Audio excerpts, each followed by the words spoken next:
Student, अब अपन ने कल क्या पढ़ा था? पंचलाइट कहानी। पंचलाइट कहानी में अपन ने पूरी पढ़ ली। अब दूसरी कहानी है आपकी लाठी। ये कथा साहित्य में है, 4 कहानियाँ हैं आपकी। तो पहली है पंचलाइट, दूसरी है लाठी। तो लाठी कहानी में 2 हीरो हैं, यानी कि उसके 2 पात्र हैं। पहला है कप्तान जोशी और उसकी पत्नी है बानो। तो कप्तान जोशी, अब अपन इसका सारांश पढ़ रहे हैं कि ध्यान से सुनना, जो समझ में आए फिर उसे पूछ लेना। इसका उद्देश्य और सारांश आता है। कप्तान जोशी अपनी रोहिणी पत्नी बानो के साथ टीबी अस्पताल गोठिया सैनिटेरियम के बंगला नंबर 3 में पलंग के पास दिन भर आराम कुर्सी डाले बैठा रहता था। क्यों बैठा रहता था? क्योंकि वो अपनी पत्नी से बहुत ज़्यादा प्रेम करता था।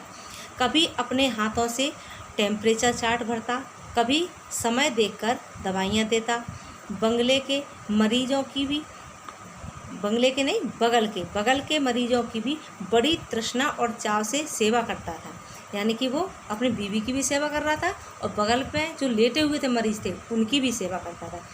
कभी वह मीठे स्वर में पहाड़ी झोड़े गाता, जिनकी मिठास में तिब्बती बकरियों के गले में बंधी घंटियों की सी झुनक रहती थी।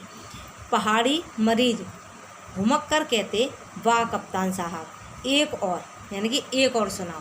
कप्तान को उसकी गाना उन्हें बहुत पसंद आता था, तो वे लोग कहते थे कि कप्तान साहब एक गाना और सुनाओ।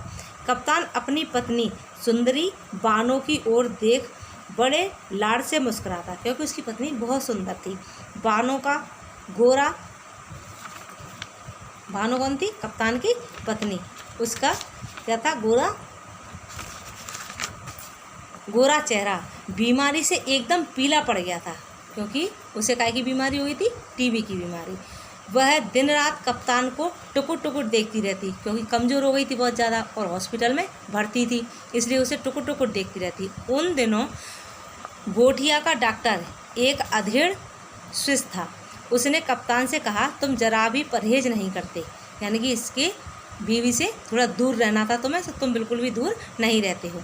मरीज को दवा से जीतना होगा कि मोहब्बत से नहीं, यानी तुम 24 घंटे उसके पास बैठे रहते हो तो उसे थोड़ा आराम करने दो। तो वो कहता था कि उसे दवाई से जीतना पड़ेगा, प्यार से नहीं। कप्तान लाल पड़ गया, यानी उसे गुस्सा आ गया। उन्हीं दिनों कप्तान के बूढ़े पिता का पत्र आया। पत्र में उन्होंने लिखा था कि उनके 10-20 पुत्र नहीं हैं, यह बीमारी सत्यानाशी है। अब क्या था? उनका क्या आया था? पत्र आया उसके पिताजी का कि ये बीमारी ऐसी है कि इससे कोई भी नहीं बचता, इसलिए तुम क्या करो, मेरे पास लौट करके आ जाओ। किंतु कप्तान पहले की तरह अलमस्त डोलता, कभी बानों के चिकने केसों को चूमता, कभी उसकी पलकों को, कभी किसी से मजाक करता। कुछ दिन बाद कप्तान उदास रहने लगा, यानी कि कैसा हो गया था? वो उदास हो गया, क्योंकि उसे कोई इम्प्रूव दिखाई नहीं दे रहा था। उसे लग रहा था कि शायद अब ये ठीक नहीं हो पाएगी।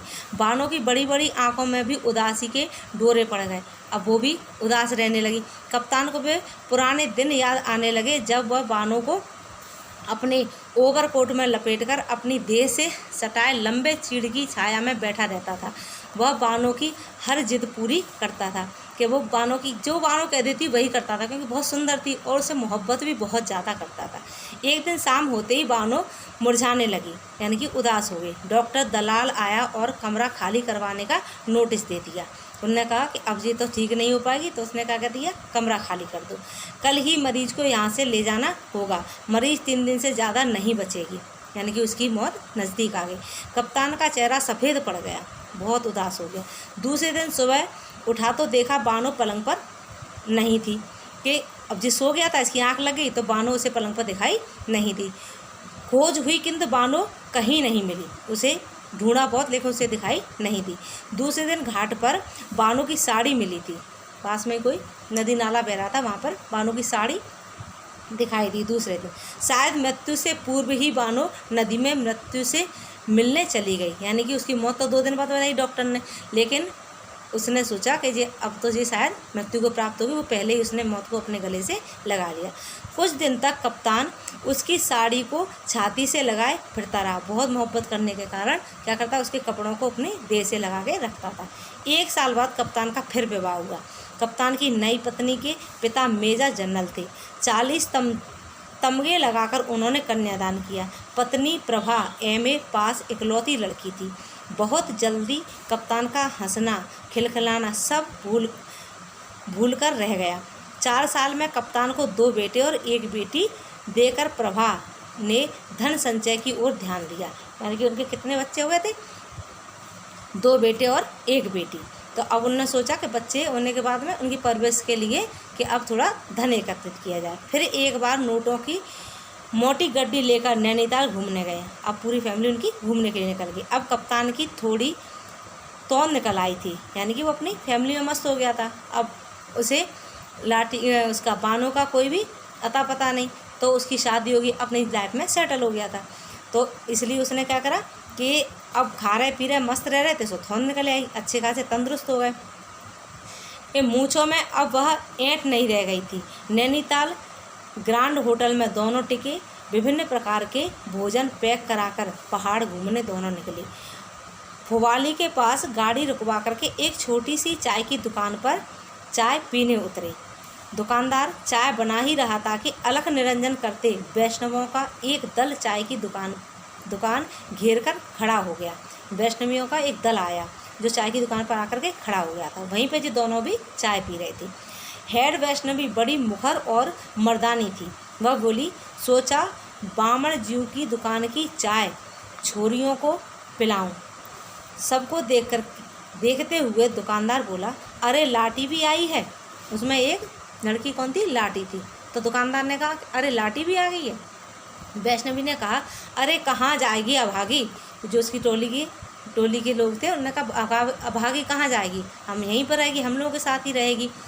प्रभा और मेजर की दृष्टि लाटी पर पड़ी। देवांगना सी लाटी हंस दी कि मेजर का शरीर सुन्न पड़ गया। क्यों पड़ गया था? क्योंकि लाटी का चेहरा और बानों का सेम टू सेम मिलता था, बिल्कुल हुबहू उसके जैसी थी। वह साक्षात बानो ही थी कि गूंगी जीवा पर गूंगापन चेहरे पर फैलकर उसे और भोला बना रहा था कि उसका क्या था, बोल नहीं पाती थी। तो इसके कारण उसका चेहरा कैसा था? बहुत भोला था। प्रभा बोली, किसकी? कप्तान की बीवी बोली, क्या यह गूंगी है? हे भगवान, कैसी सुंदरता पाई है। दुकानदार ने कहा, हाँ सरकार, यह लाटी है। इसका असली नाम क्या है पता नहीं। हेड वैष्णवी ने कहा, हमारे गुरु महाराज को इसकी देह नदी में तैरती मिली थी। जीवड़ी कटकर गिर गई थी। इसके गले में मंगलसूत्र था। ब्याह हो गया होगा। इसे भयंकर क्षय रोग था। गुरु की शरण में रोग शोक ठीक हो गया। लाटी जीव दिखा। उसने कहा वैष्णवी की, लाटी अपनी जीव दिखा। लाटी भुवन मोहिनी हंस दी, जीव नहीं दिखाई। प्रभा बोली, अपने आदमी को भी भूल गई क्या? वैष्णवी बोली, इसे कुछ याद नहीं, फिक कर हंसती है, इसे कुछ भी याद नहीं है, बस जोर जोर से हंसने लगती है।